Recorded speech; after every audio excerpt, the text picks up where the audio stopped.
Hello, hello, and welcome back to the Business First Creatives podcast. Y'all, it is an exciting day. I have invited yet another system strategist to come on my podcast. I know you guys know from previous episodes, it's weird bringing on people who do the exact same thing that I do, but we all have unique talents. We all have a very unique perspective when it comes to working with clients. And so I am excited to have this conversation with Sandra today. Good morning, Sandra, and welcome to the podcast. Hi, and thank you so much for having me. I'm so excited to be here. And I totally relate to what you were saying about how it's kind of weird when you're both in the exact same space, but I'm coming from the wedding photography industry and there's a million of us. So I'm very used to having a lot of people that do the same thing as me, but you're totally right about how everybody has their own approach to doing things, their own style to doing things. And so that's why I love getting a chance to collaborate on things like this. So thanks so much for having me. I work with wedding professionals. And guys, anybody in the listening audience, don't get offended when I say this, but that is the lowest tier, mostly because I don't have personal experience as a wedding photographer. And so I always feel but aren't there better people to help you? People who have actually been the wedding planner or the wedding photographer or something in that niche to where they have really specific knowledge of when they were actually doing the thing. And so I feel like you are a perfect example of that. Oh, thank you. And it's so refreshing to hear people say things like that, because I think as business owners, it's really easy for us to really just want to chase the money. We need that money in our bank account. We have bills to pay. We have a life that we want to live. But part of being a business owner is kind of having integrity about who you're going to work with, and making sure that if you are not the right fit for this client, not just doing it and trying to make the best of it because you want to get paid, but actually sending them to someone who is actually going to serve them better. So I love getting to connect with people who have that same mindset, because I think it's so, so important. It is. And I have talked to so many system strategists where when we're on the initial call, not only am I making sure that the tools that I currently work in are a good fit for your business, but also making sure that my firsthand knowledge is good for you. Because I've had some people that when they tell me, that they have teams and that they have front facing people in their team who actually work with the clients, I'm okay, wait, no, Dubsado is not what I would recommend for you. So let's take a pause on that. Why don't you tell me the rest of the things about your business, and then we'll see if I need to suggest a different tool for you and what professional I know that works in that tool that can help you get the most out of it. Because that is one of my red flags. Working with team members working with clients that have more than 3 point people. There are just certain CRMs that handle that better than others. And so we are going to chat about HoneyBook at some point today. Always happy to chat about HoneyBook. Yeah. So Sandra, why don't you tell me how you transitioned into working as a system strategist? I already kind of gave the hint that you were a photographer, but you tell me about your experience and then how you transitioned into helping people with their systems. Yeah, of course. So I started my photography business back in 2013, which seems so surreal every time I say it. I've been photographing weddings for the last 11 years and have had the chance to work in 5 different countries, photographing more than 150 weddings to this point, which I could not be more grateful for. I also do family photography, which is really kind of a little bit more where my focus is lying these days. And the reason for that is because back in 2020, I was officially diagnosed with endometriosis, which, without going into a huge long spiel about what it's all about, because it can take a while, a very, very basic general idea is that it's a chronic pain disorder that leaves you with pain and inflammation that you're dealing with all the time. And so with wedding photography, anybody who's listening, you know that this is a very high impact job. And when you're on your feet and just on the go and having to socialize and think ahead and all these things that are happening on a wedding day, it really takes a toll on your body. And so the wedding hangover the next day is pretty common for any wedding photographer. But my wedding hangover started to progress from 1 day to 2 days, and now it's about 4 days. And so if I'm doing weddings every single weekend, I only have about 1 day to myself to actually get anything done. And I can't live my life like that. I don't know anybody who can. So I've decided to start transitioning out of weddings, and I'm really focusing my time and energy on doing family photos and mini sessions. And then I really started trying to think of, if my energy is going to be limited and I'm going to be having to put so much focus on managing my health, I need to find a way to keep my business thriving in the meantime. And so that's when I really started leaning into systems and automations and workflows. And I'm lucky that I had this like weird lifelong love for organizing. Like back when I was a kid and living with my parents, I would just like organize my CD collection for fun, or like go full ADHD and start to reorganize my bedroom at 11 o'clock at night, which my parents were always super excited about. And so it just kind of came naturally to me as I started building these systems in my business. And it becomes kind of addicting once you see what you can streamline and what you can automate and how much work that takes off your plate while your clients are still super happy or potentially even happier in the process. I started looking around like, ooh, what else can I find to automate? And that's what gave me the opportunity to start helping other photographers figure it out for their businesses. And kind of the rest is history from there. I started officially working as a system strategist back in the beginning of 2022, and started a podcast and all the things. And that's kind of what led me to the Creative Educator conference where I met you. Yes. I mean, mine started, I was mentoring photographers, like with the business aspect. And as part of that mentoring, I was helping them get their shit together in their systems. And it wasn't until I went on my Business Besties podcast. It was 2020. Hello, we were all sitting at home doing nothing. But I went on her podcast as the CRM expert.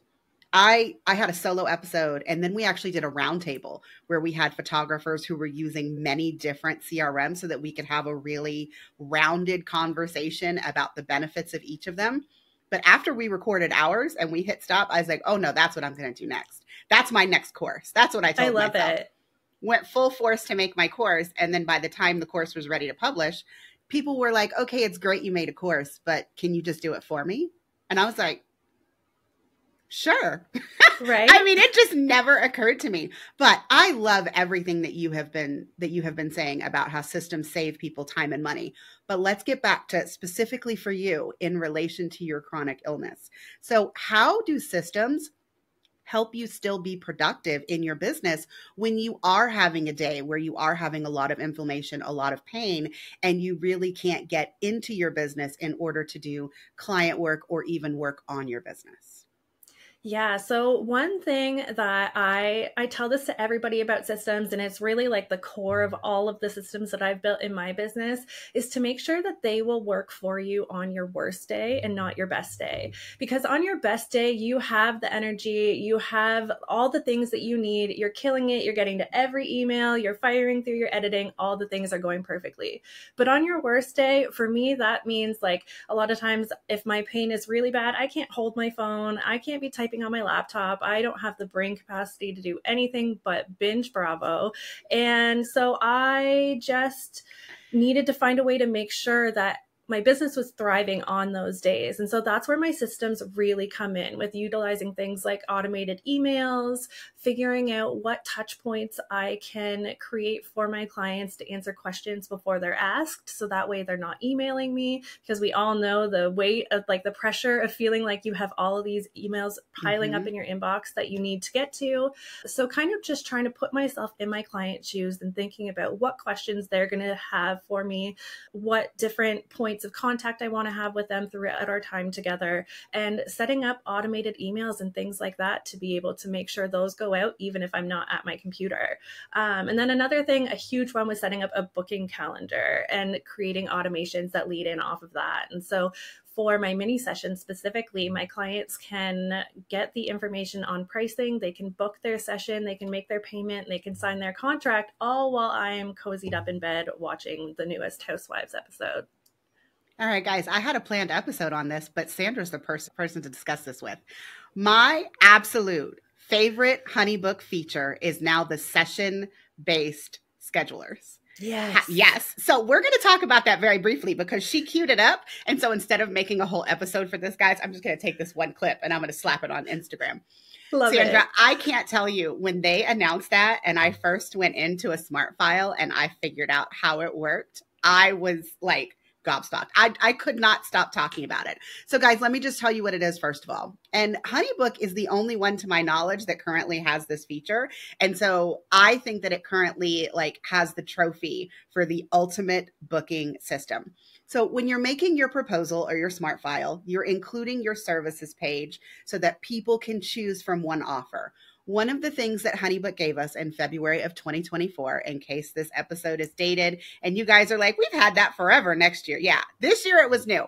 But you can put in there the session-based scheduler to where for each one of your services, you can choose a particular scheduler. So for me, if I was having clients choose between a 2-hour photo session or a 3-hour photo plus video session, once they chose the appropriate service, the correct scheduler would automatically show on the next page. So it would either have 2-hour blocks or 3-hour blocks. And that was a game changer because not only could you differentiate your services based on price, based on the inclusion, but now you're giving your clients direct access to the appropriate scheduler during the booking process. And then, of course, they can finish out by reviewing their invoice, signing their contract, and paying you money, which is what all of us love to do. Yes. And I will be totally honest, even though I am like a diehard ride or die for HoneyBook for pretty much everything, I was not on board with their scheduler for a really long time because of things exactly like you were saying. There was limitations, there was hurdles that I was running into.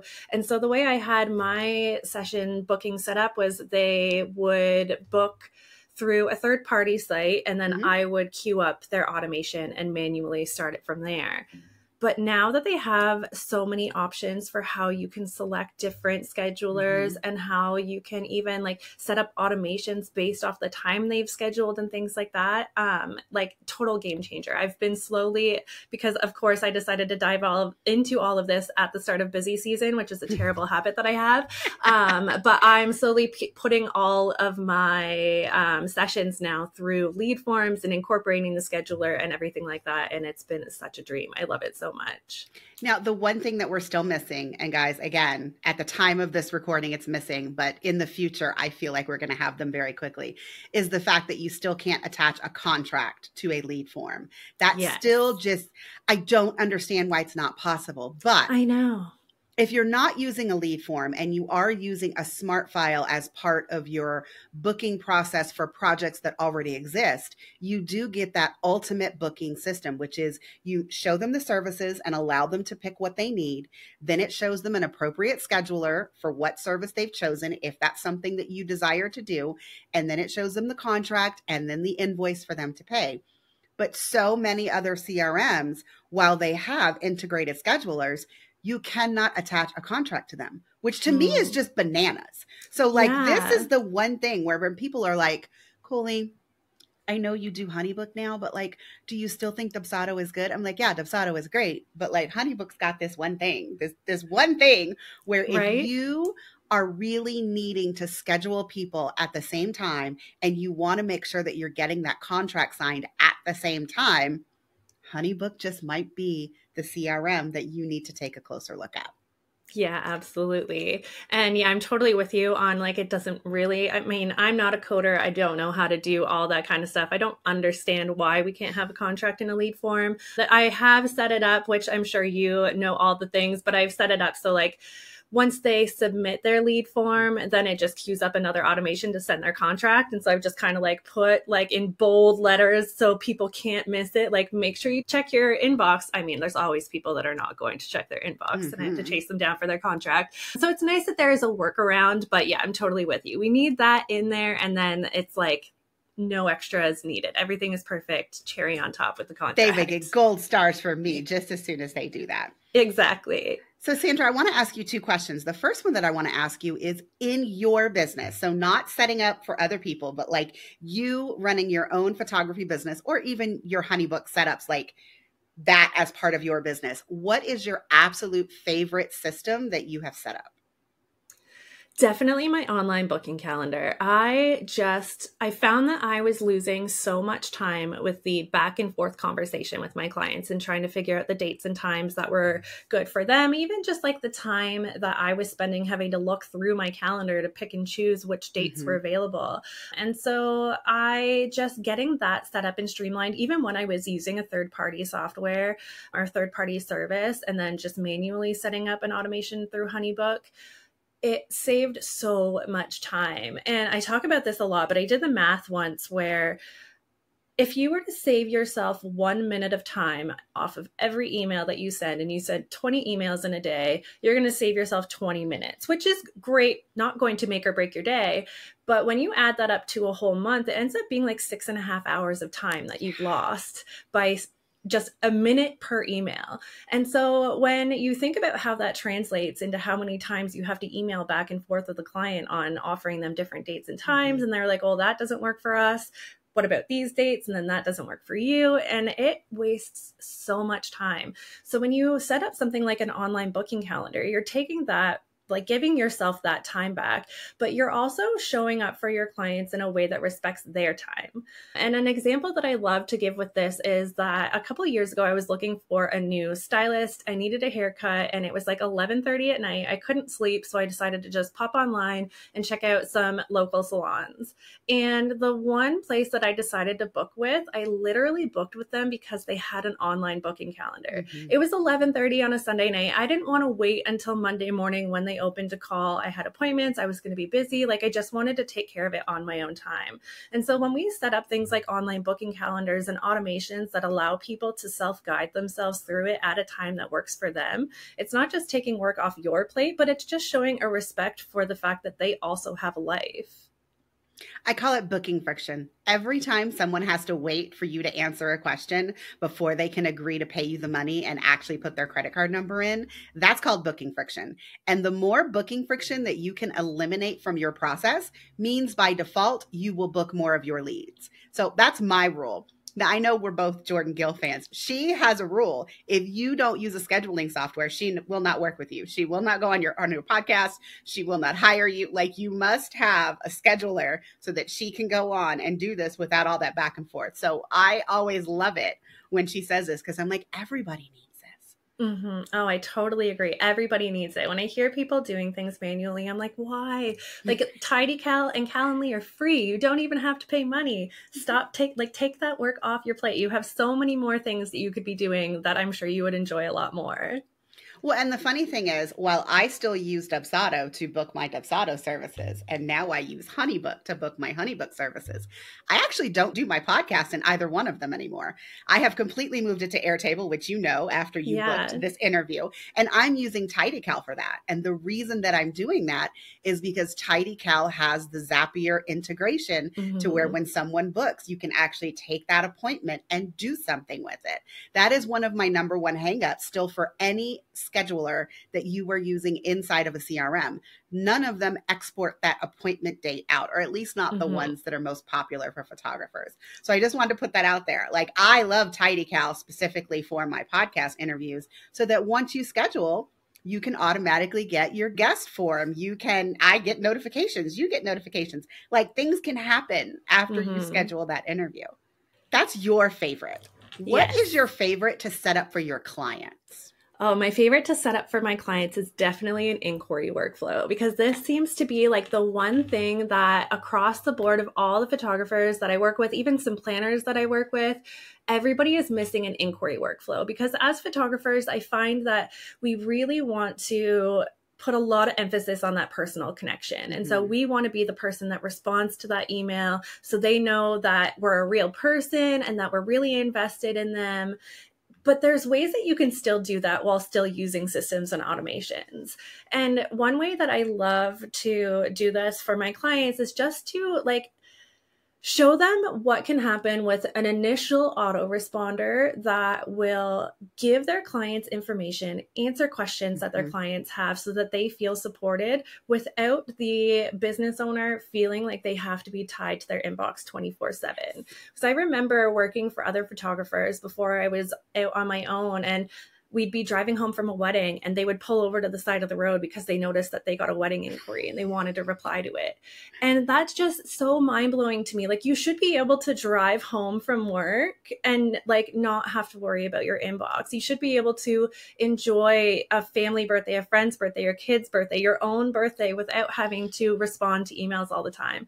And so by setting something like that up for them, it shows them how not scary automations can be, and kind of gets their wheels turning on what kind of work it's going to take off their plate. And when they start seeing that, they start seeing how it can actually help them take on more inquiries. And that excitement when they realize that is the reason why I love building these inquiries so much, because it's like they get this new like sparkle of wonder in their eye, kind of like we're Disney fans, kind of like when you walk up to see the castle at Disney, like it's the same kind of thing. And so I just love helping them achieve that in their business. And I just want to emphasize, everyone should be getting an immediate response when they inquire with you, if to do nothing but confirm that you got it. But there is still so much more potential in that first email. You want to continue the conversation, but it doesn't mean that you have to be present in that conversation. Just by extending to them, hey, this is some information that I think is important to know if you are thinking of hiring me as a wedding photographer. Here's that blog post, or here's this behind the scenes YouTube video, or here's what one of my clients had to say about a wedding, that I did last year. I mean, all of those things are ways to confirm that you got it, but also keep them excited until you are able to personally respond to them, which does not need to be immediately. I am totally guilty of that. And I know you probably were at the beginning of your career too. I mean, I would be at the dinner table, and when my phone would ding, I would just pick it up and I would start typing my response. And I mean, my husband and my daughter just got used to it, but why should they have to? Like, you do not need to be the one that is immediately responding to them. They just need a response. They need to know that you got their inquiry, and you just need to tell them how much time it's going to take to get back to them personally. I mean, I have a joke in a few of mine. It could take up to 24 to 48 hours for me to respond, just in case I'm at Disney. Because I want people to know, if I'm at Disney, I'm not answering your email. I'm sorry. I'm writing Dumbo. I love that. I'm doing something else. But as long as you keep them informed and tell them what that next step in the process is, they are happy to wait for your response. But if you have not responded at all, and they hear back from another photographer or another creative that they inquired with, that's the person that they're likely to book with, the first person in their inbox. But it doesn't have to be you personally. It could be Ashley, your automation bot. I mean, I named mine and people are like, that's weird. I'm like, whatever. It's whatever. No, I love that. I remember talking to somebody once, and it was a friend who's like not in the creative industry at all. He's in the sports industry. So very, very different approaches to like how we think about things. And I remember him saying he wondered how clients would feel to know that photographers were outsourcing their editing or outsourcing their blogging and all these things. And I was like, well, why wouldn't we? Like, a CEO that owns a corporation or runs a corporation has thousands of people underneath them, all working on what their specialty is. So why wouldn't photographers do the same, or creatives do the same? And an autoresponder is a way to do that. We are just ourselves. We don't have, all these people working under us. We don't have assistants and receptionists to answer our phone and answer our emails when we're busy. And so using something like an autoresponder or a CRM is a way to do that. I always say that HoneyBook is like my right hand. Like, I am right-handed. My left hand is just for show. It can like carry things. It can help me cut my food, but like, I'm by no stretch of the imagination ambidextrous. And so HoneyBook is not my left hand. If we relied on my left hand, nothing would get done. It's my right hand. It runs my business for me. I mean, but it's also like the cheapest virtual assistant that you can get. And I say this, guys, and I'm admitting I have a virtual assistant that does a lot of stuff in my business. But I always feel like when people are like, okay, I think it's time to hire a virtual assistant, I'm like, well, have you tried setting up your CRM first? Like, have you seen how much time you can get back in that? It's not that I'm telling you that don't hire a virtual assistant. It's just you might not be at that step yet. Like, there's a baby step when it comes to automating and streamlining your workflows that everyone should do before you go to hiring additional people inside of your business. And like you said, the first things that photographers tend to outsource is editing. But I mean, if you are someone who loves editing, but you hate being in your inbox, Maybe you need to hire a virtual assistant to get in your inbox and answer your inquiries.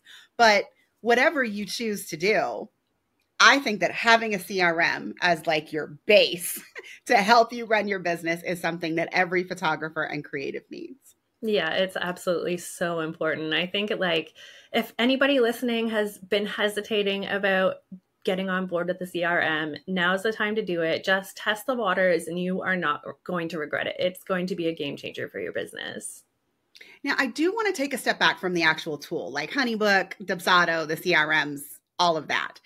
What do you do if you have already scheduled some kind of client-facing event? Like maybe it's a call, or maybe it's that you're actually doing a photography session and you do have one of your flare-ups. Like, do you have some kind of system in the background that will allow you to communicate that to your clients? And what does that look like? So at this point in my career, I'm very thankful that for any days that I am physically going to be out behind my camera and having to actually leave my house, I have enough between like a combination of medications and sheer will, I'm able to get through it. And I also do a lot of I'm very, very particular about my schedule. I have very strict boundaries that I don't tend to waver on unless I absolutely have to. And so for a wedding day, for example, the day before, I'm not booking any sessions. I'm just home. I'm relaxing. I'll do a bit of computer work in the morning, get to some emails, but that's about it. And then afterwards, I actually, at the beginning of the year, I go through and I find out where my wedding dates are and I block the dates off following those so I can just make sure that I don't have anything that accidentally gets scheduled during that time. And so I kind of look at that as a system as well. I think a lot of times when people think about systems, they think specifically workflows, but systems are realistically just like the way that you do things. It's just like a more technical word for it. And so, yeah, exactly. And so I don't necessarily do anything or have anything set up to let my clients know like, hey, I'm not going to make it to your session today. If I ever do run into that kind of situation in the future, I would just be honest with them and tell them that I'm sick or whatever the case may be. I am pretty open about having a chronic illness on social media. That being said, I know that not everybody sees everything, but I think in situations like that, just being honest and doing what you can to support your client otherwise. So I always, if I can't make it to a session, will give multiple like options to reschedule. And if it's me who's requesting the reschedule, I'll throw in a little something extra, whether it's extra time or extra photos or whatever, just to say thank you. But as far as days that I'm working in the office, one thing that I do if I'm having an off day and I'm really able to like lean on my systems, anybody who's listening that has a chronic illness is probably going to be familiar with the guilt that comes along with not working. And this will apply to moms or parents as well who are having to take time off work because they're looking after their sick kids, or there's so many different scenarios that can make you feel this way. But there's this guilt that can come along with not being in your business when you know that you have things to do.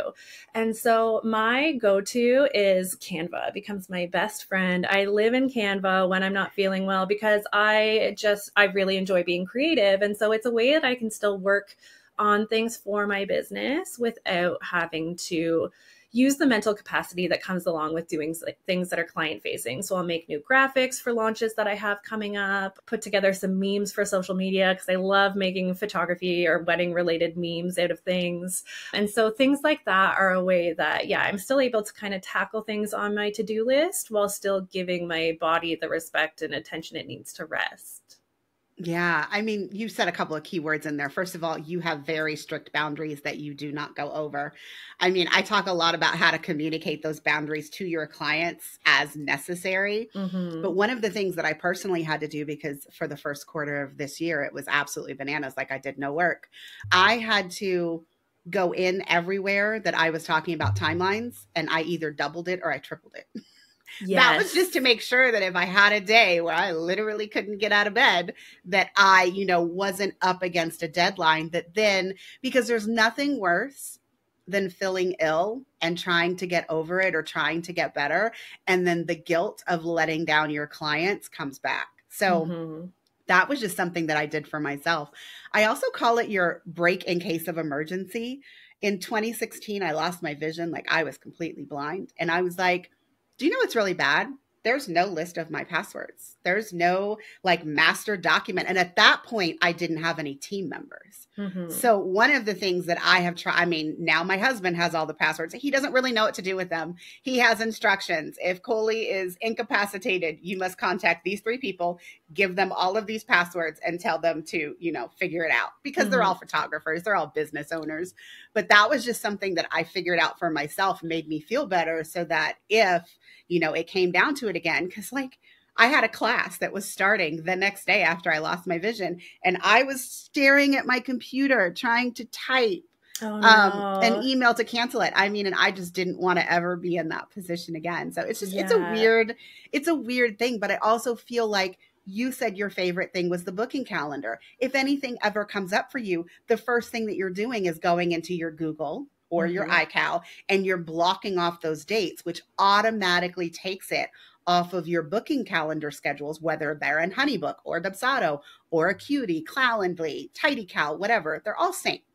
But you should be managing your calendar on this one place, and then everywhere else that it's synced to will just pick up on those times and days where you have blocked yourself as unavailable.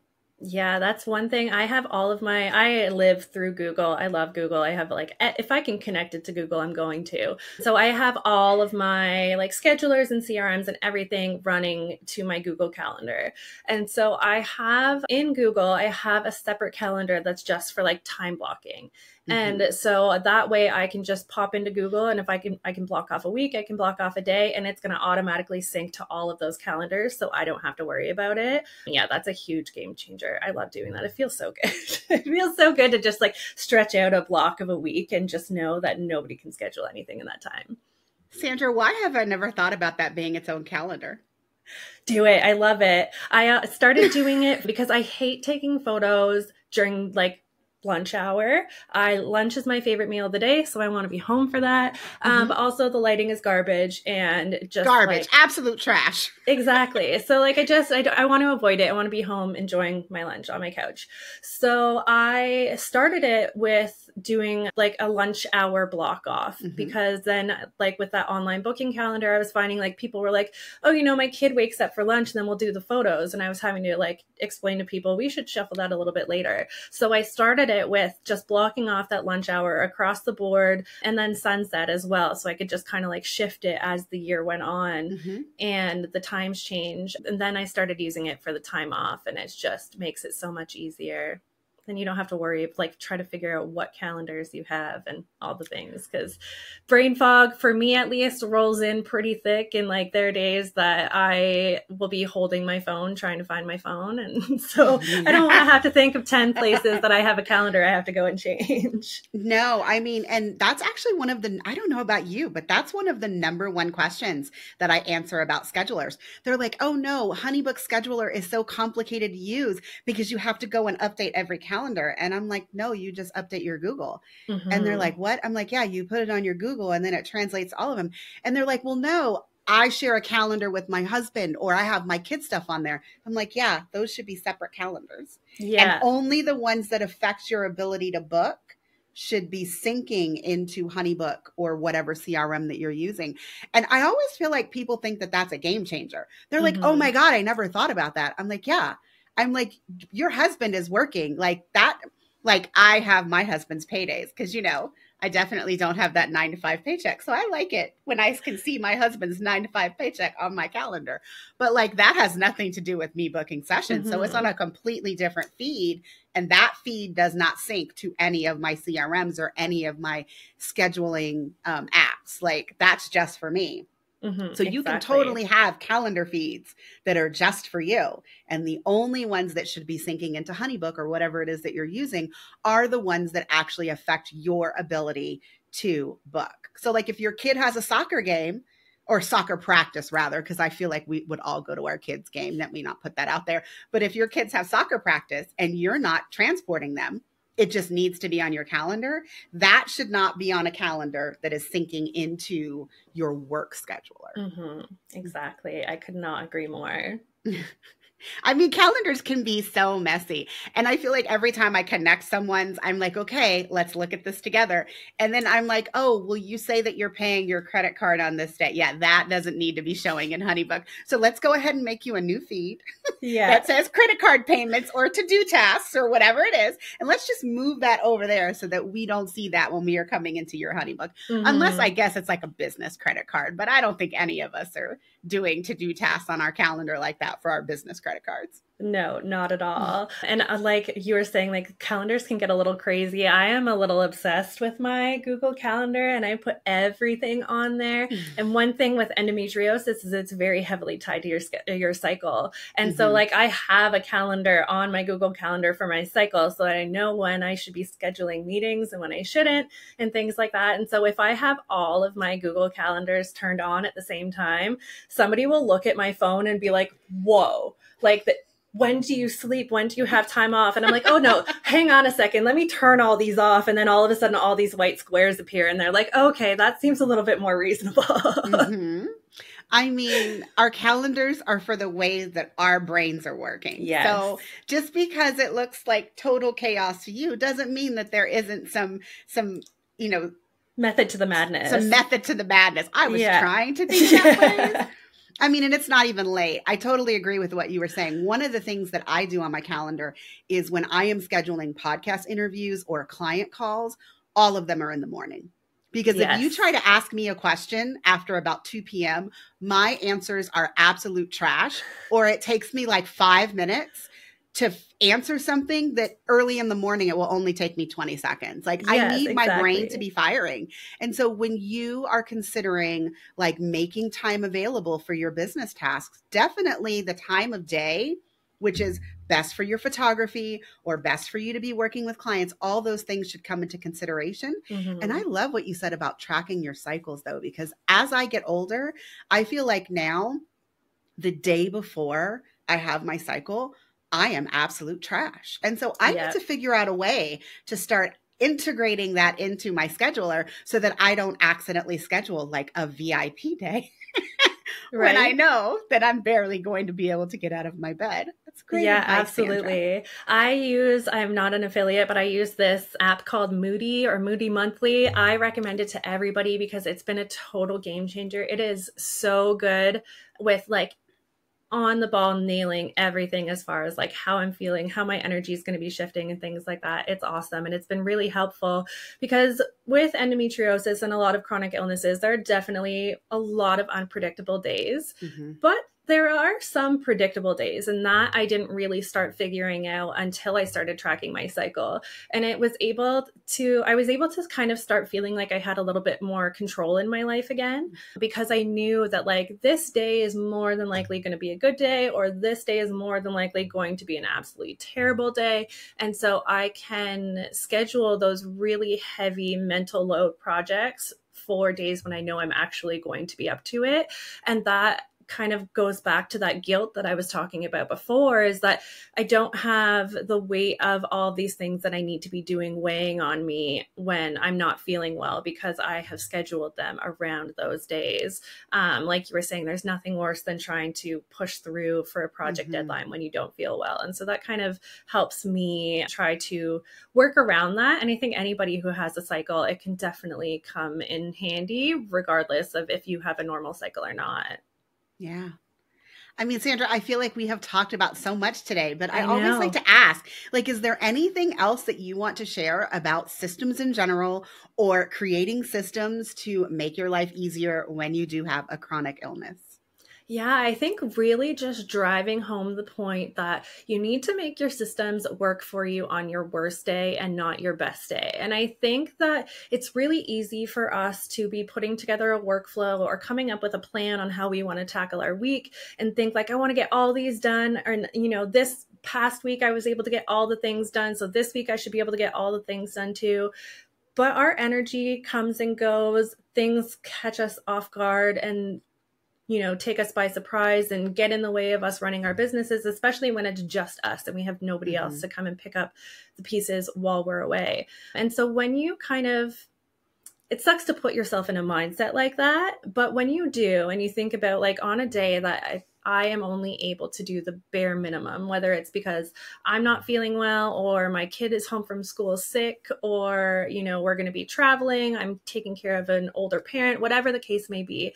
When you think about those days that are really taxing on you, and when those extra things outside of your business are taking all of your energy, setting up your systems for those days is going to be when you really feel the like power of what they're doing for you. And then on the days when you're killing it and you have all the energy and are ready to do all the things, and you can just power through those systems, those workflows, those checklists, get all the things done, and then the world is your oyster after that. You can go and take then you some can time binge off. Netflix. Exactly. I highly recommend taking time off and not just filling those times with more work, but the world is really your oyster. And so it's kind of like when you set them up for your best day, and then on your worst day you can't get to it all, the to-do list piles up, and you've all of a sudden got all these deadlines you're chasing, all these fires that you're putting out. But when you flip it and you plan for your worst day, then on your best day you've got some time off. And I don't know about anybody listening, but I would rather go with option 2 and enjoy that time off than go with option 1 and be always putting out fires all the time.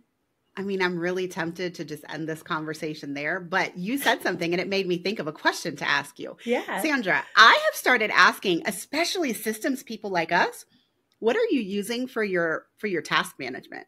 What are you using, like not HoneyBook? Like, do you have like project management tool that you love? I do. I love Asana. I tried a lot of different platforms. I mean, I tried a lot of different CRM platforms too. I think when you are obsessed with systems, you really like trying all the things out. But if you're not obsessed with systems, it's also important to try things out to see what works best for you. So I've tried ClickUp, I've tried Trello, I've used Airtable, I've done all the things, but Asana really just works well with how my brain works. And so I basically, at any given point in time, you can find Asana and HoneyBook open on my computer. Like, they're open 365 days a year, even though I'm not working. Like, I just leave them open. You know what? I just thought of a different question. I mean, guys, I feel like I'm just going to ask Sandra all the questions. One of the things that I had planned to ask you, and it just didn't come up, was the mobile app. Oh yeah, now, I totally forgot about that. Exactly. Are you using the Asana mobile app as much as you are using the HoneyBook one? Or do you strictly stick to the HoneyBook app and only do Asana on your computer? Inquiring minds want to know. Yeah, I would say I do primarily both on my computer. I do have both apps on my phone and I love using them. I love the HoneyBook app for being able to access client files on the go. I try to pull everybody's important information, like their contact information and session details and things like that. I try to pull them into Asana beforehand so that I can quickly just pull it up on my phone and refer to it. And it's available even if I don't have data, which is nice, or no Wi-Fi signal or wherever. I do a lot of photos out in nature, so cell service isn't always available. And so it's nice to be able to pull that up in Asana regardless of what my signal's like. But with Asana, outside of like how I use it on a session, I love having the app on my phone specifically for like a brain dump. So if I have an idea for a topic on my podcast that I want to talk about, or if I find that I'm getting the same question over and over again from my photography clients, then I will usually just pop into Asana and I have a project in there that's like my brain dump, and I just pile it in there, and then I can kind of like shuffle it around into my schedule and content planning and things like that as I go. But as far as like the actual like day-to-day work, I try to do it all on my computer. I have glasses. Tiny screens are not my favorite thing, but I also like, I grew up with computers. I'm a millennial. I like my big screen and my laptop, and people, like, props to you if you can work from your phone or your iPad. I see photographers all the time, like, exclusively working from their iPads, and like, all the power to you. But I need, like, I don't know, I don't feel right without my keyboard that actually makes noise when I touch it. And, you know, the weight on my lap, the laptop that's starting to burn a little bit. Like, these are all things that I need as part of my workday. It's like an aesthetic. Yes. No, I'm older than you. I had some technology in high school, but like really I got a lot of it in college. And like you, I wear glasses.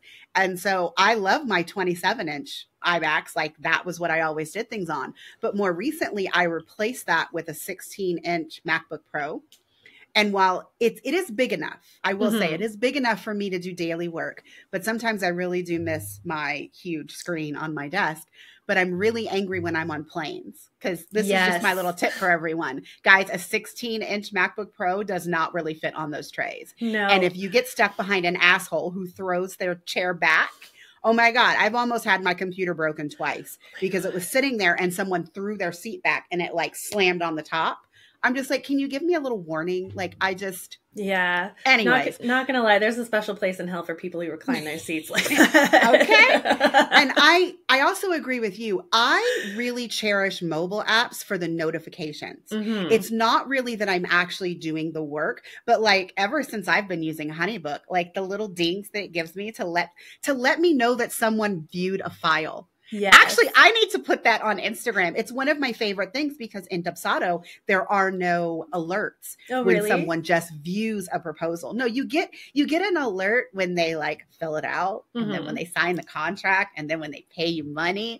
But I love in HoneyBook that it tells you when it's been viewed, because then it's like, okay, they actually got it. Like I don't have to worry about whether or not the email got lost or like any of that kind of stuff. Right. Can I tell you a really sad story about the HoneyBook mobile app? I have had my phone on silent since before I started using HoneyBook. I hate notification sounds. I have never once have I heard the cha-ching when I got paid. Never.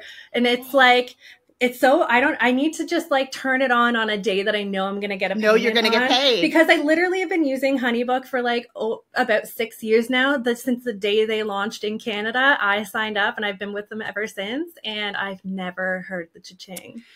Okay, Sandra, what kind of phone do you have? Are you an Android or an iPhone? We're going to make it even more sad. I'm an Android user. You're an Android. Okay. There's always one of us, and that one is always me. I don't know if you have the equivalent, but we now have the focus modes.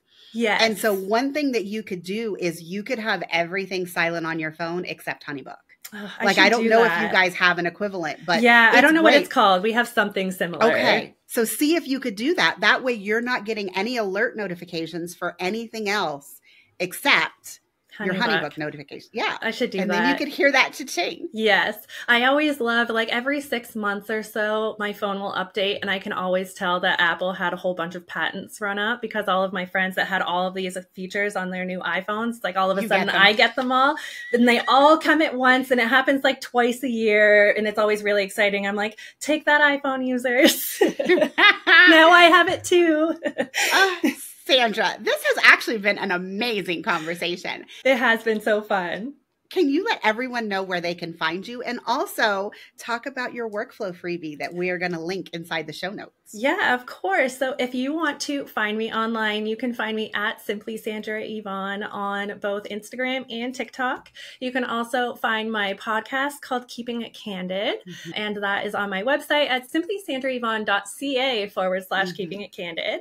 And my wedding photography freebie. So this is available to anybody regardless of what CRM platform you use. You can take it and you can implement it into any one of them, but it is a step-by-step checklist that I actually use as a workflow in my own business that will take you through from the point that your clients have booked until you have delivered their photos, with ideas for touch points, timing on when I recommend sending it out, the recommendations for triggers that you can use on whether or not you want to send it automatically or just be notified. It has all of that information for you. And so we're going to have that, I believe, linked in the show notes. And then you can also find that on my website at simplysandrayvonne.ca/freebies. Yeah, guys, in case you didn't pick up on it, that's definitely a Canadian accent that she's got. Yes. It's always so funny when I am in, like, I come to a lot of conferences in the US and I'm usually the one and only girl from Canada there. And so that becomes my way of people knowing who I am, which I love. But a lot of people will say to me, you don't have a very strong Canadian accent, but then I'll say like the word out or I'll say about and they're like, there it is. Like there it is. We knew it would be there somewhere. All right, everyone. That was it for this episode. See you next time.